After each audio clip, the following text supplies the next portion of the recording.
In our last video lesson, we reviewed the correlation metrics and the entry and exit points of a trade.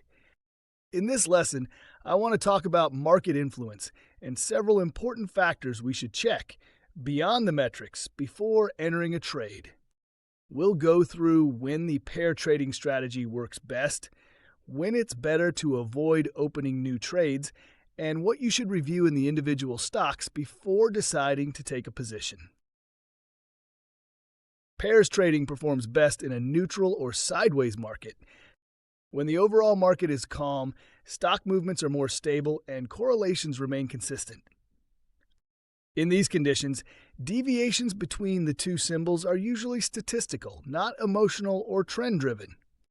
A neutral market provides more reliable correlation, cleaner ratio movements, better predictability of mean reversion, fewer unexpected breakouts or breakdowns. This stability makes neutral markets the ideal environment for high-quality pair trading opportunities. Entering new positions during a strong uptrend or downtrend is riskier for pairs trading.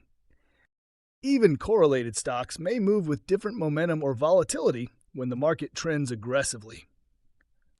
This creates noise, weakens signals, and can distort the ratio you rely on.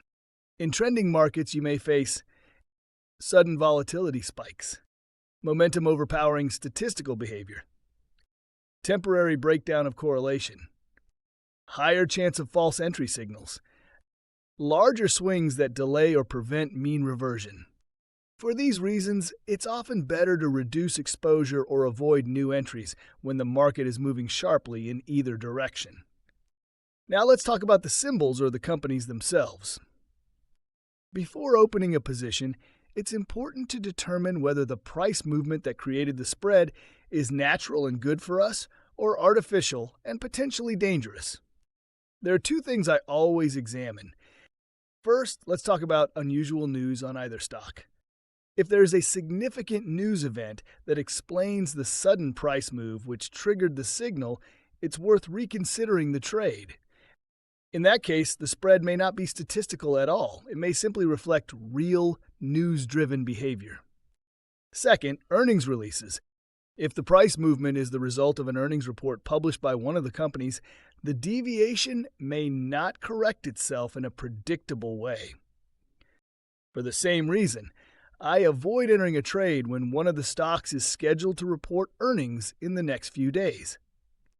I simply don't know what the company will publish or how the market will react. It can work in my favor, but it can just as easily go against me. I'm not here to gamble. I'm here to trade. Using statistical and predictable methods and avoiding artificial price movements is a key part of that approach. Behind the scenes, how my system works.